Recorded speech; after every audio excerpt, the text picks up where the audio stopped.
The sound of tires crunching against the pavement filled the quiet evening air as Marcus Reed, a 48-year-old man with a steady demeanor and a sharp mind, turned onto Sycamore Avenue.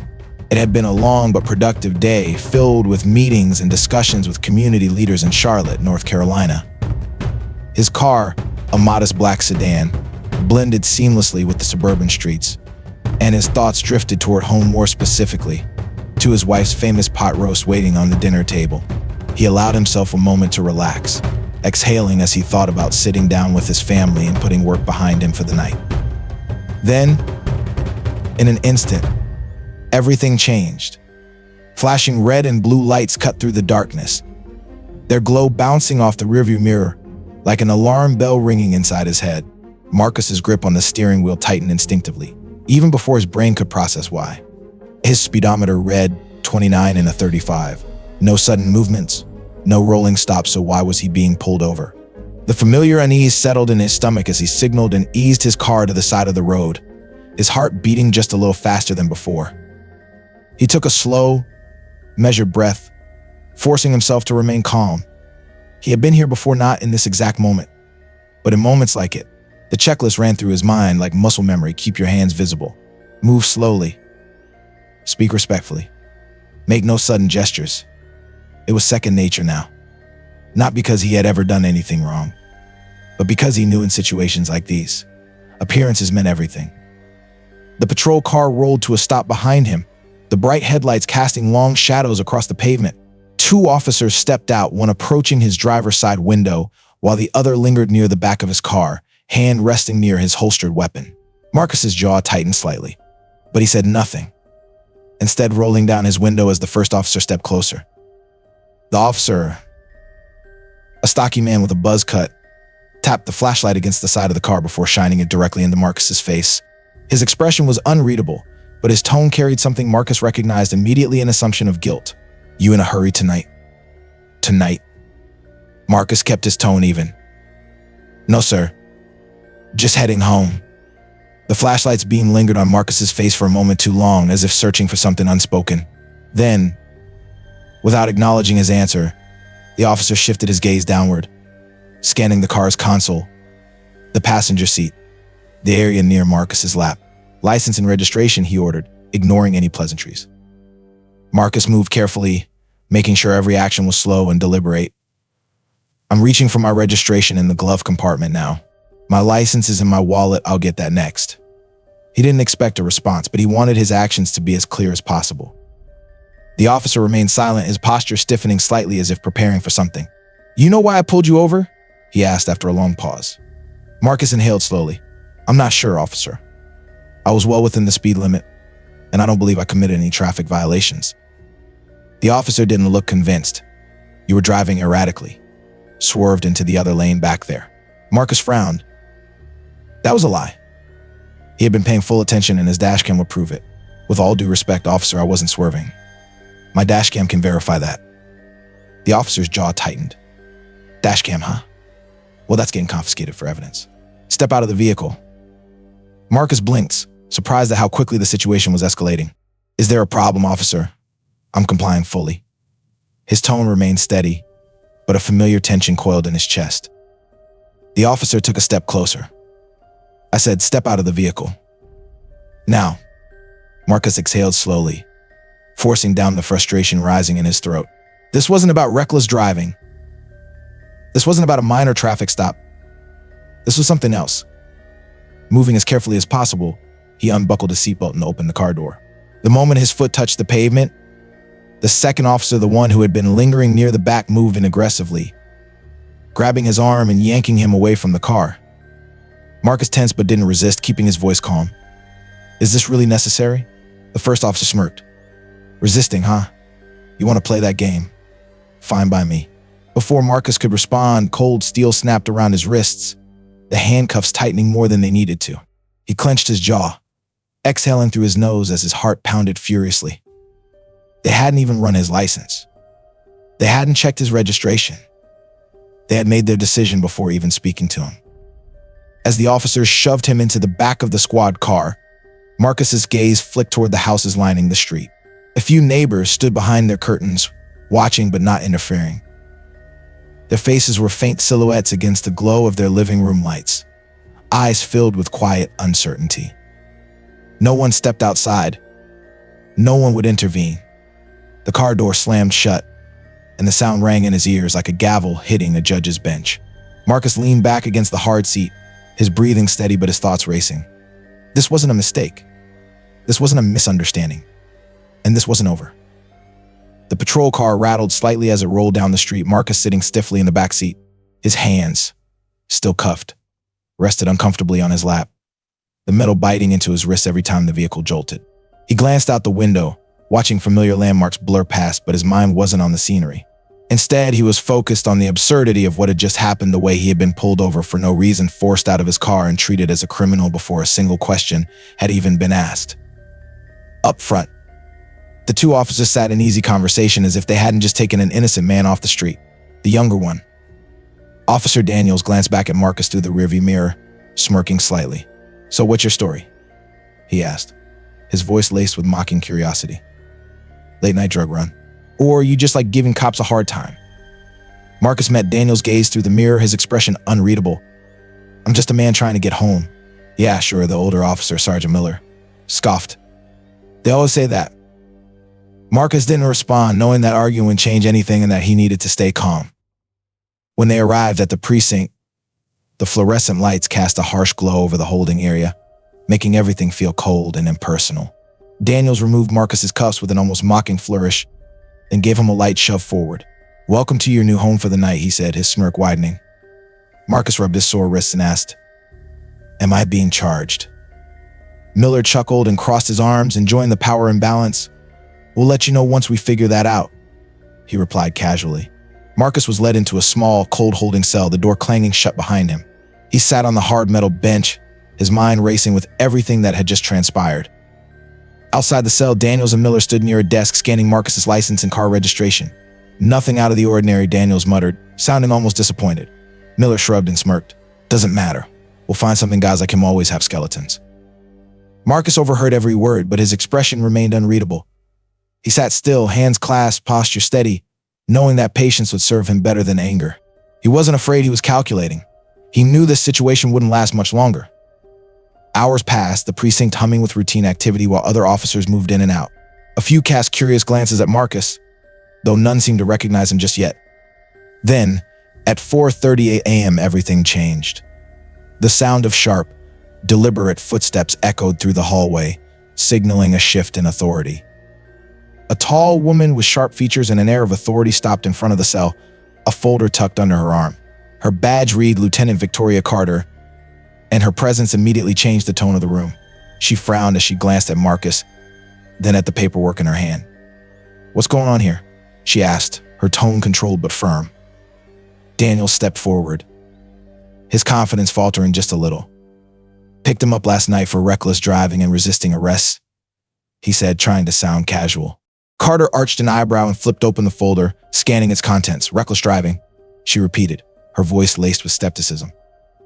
"Where's the dashcam footage?" she asked, her eyes narrowing as she looked between the two officers. "We haven't processed it yet," Miller replied, feigning nonchalance. Carter's expression hardened instantly. She turned to Marcus, her voice steady but more respectful than the others had been. "Sir, do you have any idea why you were stopped?" she asked, her sharp eyes watching him closely. Marcus stood, meeting her gaze calmly and evenly. "I was told it was for reckless driving," he said, his voice unwavering. "I categorically deny that, and I have a dash cam that can verify my version of events."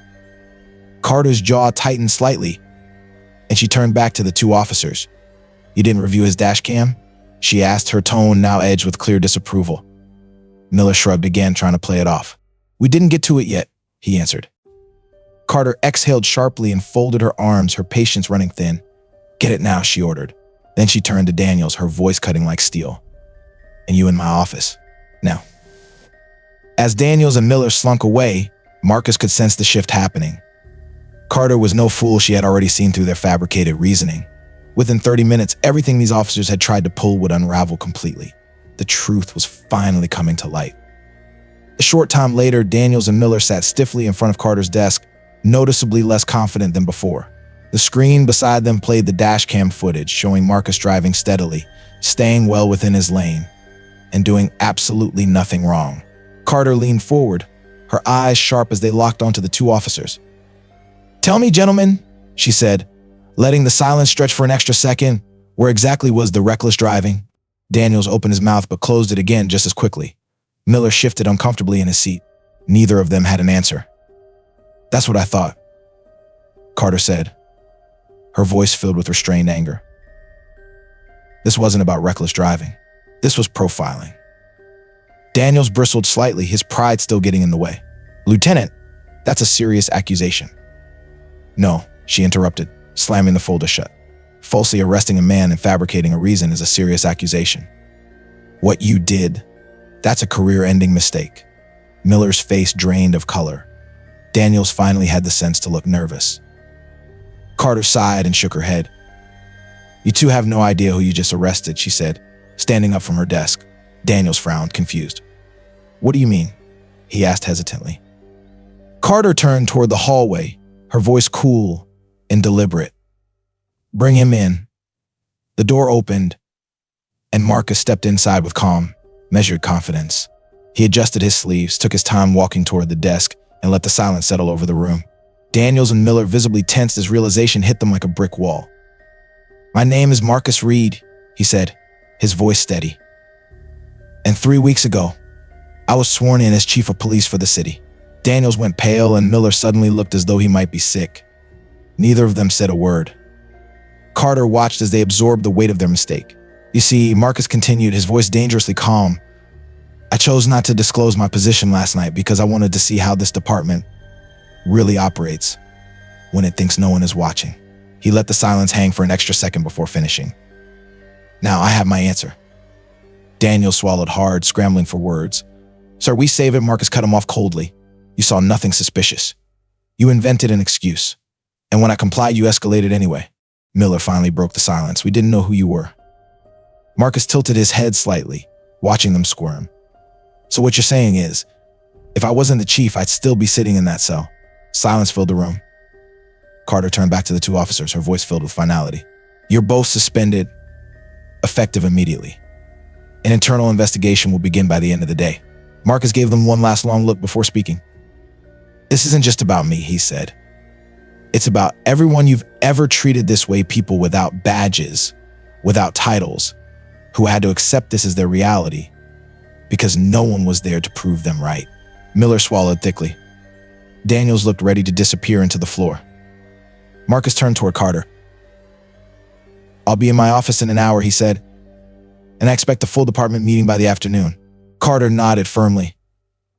As Marcus walked out, the weight of the night still lingered, but he knew one thing for certain. This was only the beginning.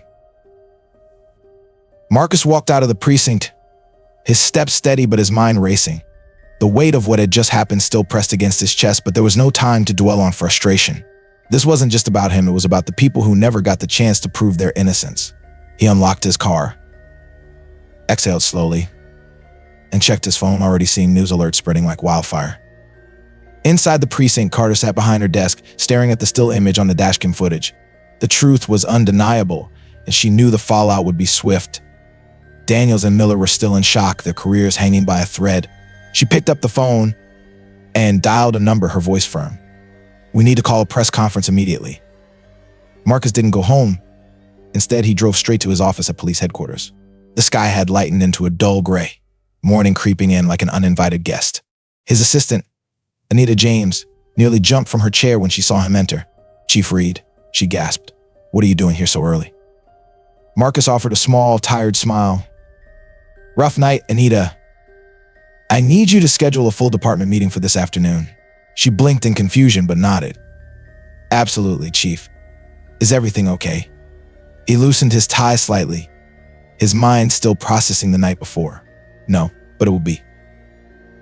By 2 p.m., the conference room was packed with officers, some unaware of what had transpired, others whispering nervously about what they'd heard.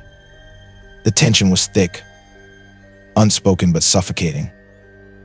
Marcus entered with deliberate slowness, his presence commanding the room's attention instantly. He placed his hands on the podium, scanning the faces in front of him. "I want to make one thing clear," he began, his voice steady, his gaze unwavering. Last night I was pulled over, detained, and handcuffed for no reason. The room stirred, eyes darting toward each other. A wave of disbelief spreading across the ranks. I wasn't speeding. I wasn't reckless. I wasn't hostile, Marcus continued. Yet 2 of our own officers fabricated a reason to arrest me. And had I not been in my position, I might still be sitting in that holding cell. The murmurs grew louder, the weight of his words hitting every person in the room like a hammer. Now ask yourselves this, he said, his tone sharpening. If they did this to me, what have they done to people without power, without a voice? The room fell into dead silence, the guilt and discomfort now palpable. A few officers shifted uncomfortably, while others sat rigidly still, processing the reality Marcus had laid before them. This department is meant to serve the public, Marcus continued, not intimidate them, not fabricate crimes, not abuse power because you think you can.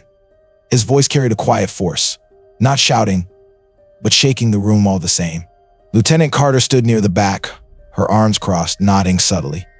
She had seen corruption before, but never this exposed, never this undeniable. As of today, Marcus announced, his voice unwavering, there will be mandatory bias training, stricter oversight on traffic stops, and an anonymous reporting system for misconduct. He let the words hang for a moment, his next sentence cutting through the air like a knife. And let me be clear, if you cannot uphold the values of this badge, you have no place in this department. A few officers nodded in agreement. Some avoided his gaze.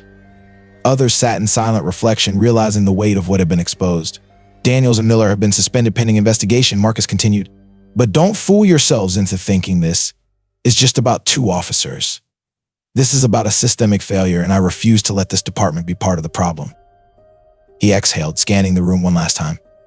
You have a choice, he said, his voice softer but no less powerful. Either be better or get out. By that evening, the news had spread beyond the precinct, beyond the city, beyond the state. The footage from Marcus's dash cam was leaked, and public outrage erupted overnight. The city's mayor, pressured by the unfolding scandal, issued a statement calling for immediate reform. Community leaders, activists, and even other law enforcement officials condemned the officers' actions, demanding accountability. At 6 p.m., Marcus found himself in front of dozens of cameras and reporters, standing behind a podium at the police headquarters press conference. The public wanted answers, and he was ready to give them. A journalist raised her hand, her voice sharp. Chief Reed, how do you respond to people who say this is just one isolated incident? Marcus didn't hesitate. This isn't isolated, he said. This is common. This is systemic. This is what happens when accountability doesn't exist. A second reporter spoke up. What would have happened if you weren't chief of police? Marcus held the man's gaze, the heaviness of that question settling over the room. I'd be sitting in a holding cell, he admitted, and no one would have believed me. The cameras flashed, his words now immortalized for the world to hear. This isn't just about me, he continued. This is about every person who has been stopped without cause. Every person whose story was ignored. Every person who didn't have the privilege of proof. He scanned the crowd, his voice unwavering. That changes now. Over the next few weeks, everything shifted. Daniels and Miller were officially terminated, their actions deemed a gross violation of department policy. Public support for Marcus skyrocketed, and protests calling for broader reform erupted across the city. The department, once resistant to change, was now under the nation's microscope, forcing officers to reflect, adjust, and confront the flaws in their system. Community members, once hesitant to trust law enforcement, began stepping forward. They attended town halls, engaged in policy discussions, and for the first time in years felt like their voices were being heard. At one of these meetings, a young man stood up, his voice slightly unsteady. Chief Reed, he said, looking around the packed auditorium, what happened to you? It could have been me. It could have been any of us. He swallowed, his hands gripping the microphone tightly. Thank you for not staying silent. Marcus nodded, his heart heavy but filled with resolve. Change doesn't happen overnight, he said, but together, we can make sure no one else has to go through what I did. The applause that followed wasn't just for him, it was for a shift in power, a reckoning long overdue. Marcus stepped back from the podium, looking out over the crowd. He knew the fight wasn't over, but for the first time in a long time, it felt like they were moving in the right direction, and he wasn't backing down anytime soon. This story isn't just about one man's wrongful arrest, it's about a deep, broken system that has failed too many for too long. Marcus Reed had the power, position, and proof to fight back, but what about the ones who didn't? What about the people whose voices were ignored, whose truth was buried under false reports, and whose lives were forever altered by injustice? This is a wake-up call, a reminder that silence allows corruption to grow, that without accountability, power will always be abused. If Marcus hadn't been chief of police, his story might have ended like so many others lost, dismissed, another statistic in a system that thrives on unchecked authority. But one thing became clear: exposure brings change. When truth comes to light, when we refuse to look away, when we demand better, the system has no choice but to shift. This is about more than one department, more than one city. This is about all of us. If you see injustice, speak up. If you have privilege, use it to protect others. And if you ever doubt your voice matters, remember this: change only happens when people refuse to accept the world as it is and fight for the world it should be.